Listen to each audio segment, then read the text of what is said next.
आज हम व्याकरण की अगली कड़ी में लेके चलते हैं, जहां हमने 4 पॉइंट को बता दिया था, संज्ञा, सर्वनाम विशेषण, क्रिया और क्रिया विशेषण। इसके आगे वाले पोर्शन को लेके चलते हैं, जो कि एग्जाम में बेहद ही इंपॉर्टेंट है और कई बार पूछा भी है। कई बार एग्जाम में इस तरीके से पूछता रहता है और आप लोग कर नहीं पाते हो। अगर इसको आप लोग जानोगे तो एग्जाम में अच्छा से अच्छा आपका रिजल्ट मिलेगा। कोई भी कंपटीशन एग्जाम होगा, कोई भी नौकरी के लिए आप अप्लाई करते हो, उसमें अगर हिंदी से संबंधित क्वेश्चन पूछे जाते हैं तो व्याकरण के क्वेश्चन जरूर रहते हैं और उस क्वेश्चन को आपको आसानी से सॉल्व करने का केवल एक ही तरीका है कि आइए हमारे चैनल पर और इसको आप अच्छे से जानिए। ट्रिक के माध्यम से भी बताएंगे और स्पष्ट रूप से समझाएंगे।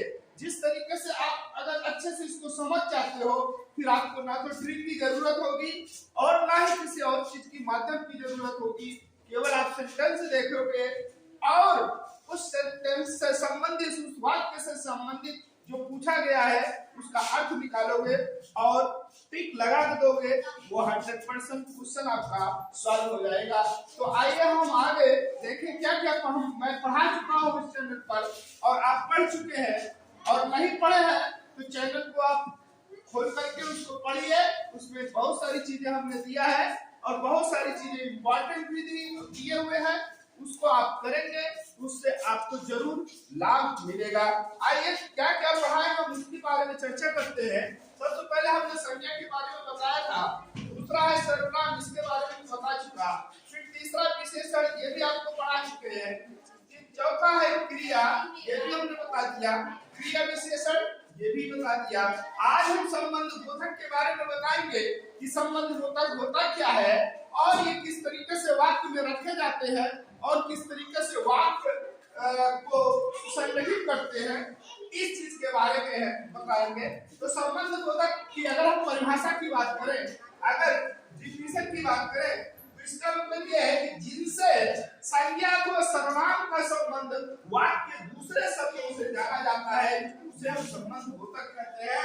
अर्थात हम कह सकते हैं कि संज्ञा व सर्वनाम का संबंध वाक्य में जो और पद है उनके साथ जो रिलेशन जोड़ता है उसे, उस शब्द को ही हम संबंध बोधक बोलते हैं। जैसे कि दिया हुआ है राधा रात भर जागती रही, यहाँ रात जो है एक प्रकार की संज्ञा है, यहाँ हर और जागती इन दोनों को जोड़ दिया, यानी क्रिया के साथ रात का संबंध जोड़ा गया है भर से, अर्थात ये जो भर शब्द आया है ये संबंध बोधक है और रात एक संज्ञा है, राधा भी एक संज्ञा है। इस प्रकार से सेंटेंस, इस प्रकार से वाक्य में जब भी संबंध जोड़ता है अगर कोई, वो संबंध बोधक कहलाता है।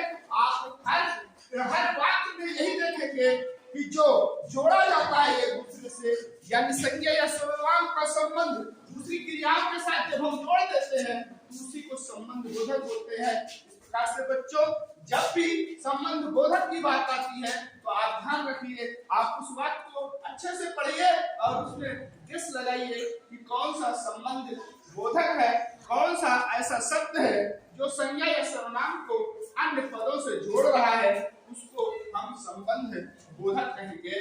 इस प्रकार से इसके और उदाहरण के अंदर हम देखें, जैसे अनुकूल, अनुसार, आसपास, आगे पीछे, फ्रंट बाहर भीतर ऊपर नीचे आदि ऐसे शब्द जब आते हैं तो ये शब्द जो होते हैं वो संबंध बोधक के उदाहरण है। इस प्रकार बच्चों, हम अगर काल स्थान दिशा की रिकॉर्डिंग बात करें तो जब काल की बात करेंगे, समय की बात करते हैं, उसमें पूर्व आगे पीछे इस तरीके के शब्द जब आते हैं ये संबंध बोधक में गिने जाते हैं।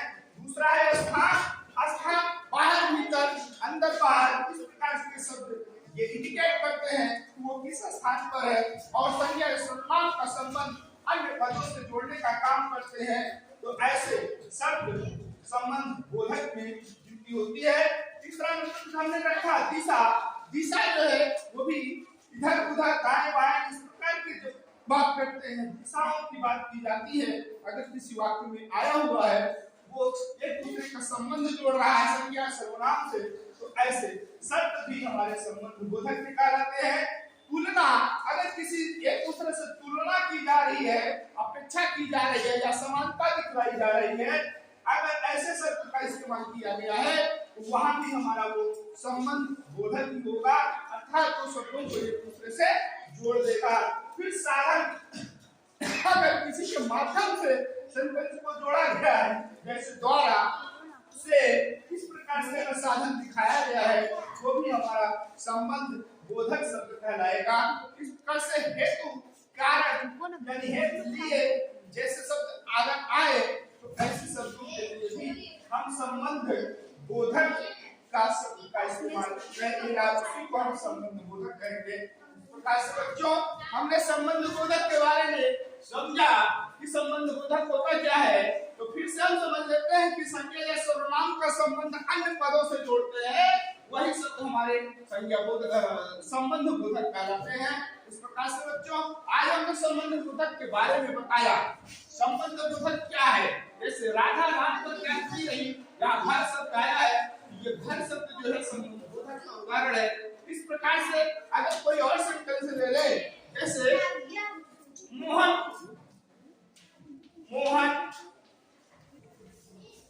कल स्कूल जाएगा,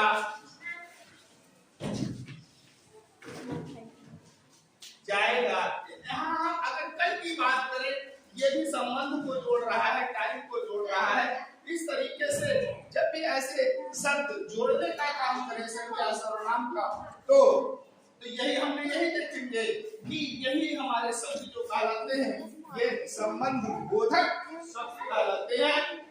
से हम कोई भी सेंटेंस बनाएंगे, उनमें कुछ ना कुछ संबंध जरूर होगा। इस तरीके से आप बच्चों प्रैक्टिस कीजिए और उसको सॉल्व करिए। यही हमारा संबंध बोधक शब्द है। आज के बाद कल परसों या किसी और दिन मैं आगे के समुच्चय बोधक, विषय बोधक और विभाग के बारे में बताऊंगा, लेकिन आज बस यहीं तक संबंध बोधक अव्यय के बारे में ही। इसके बाद बच्चों आपसे केवल यही है, आप इस चैनल को सब्सक्राइब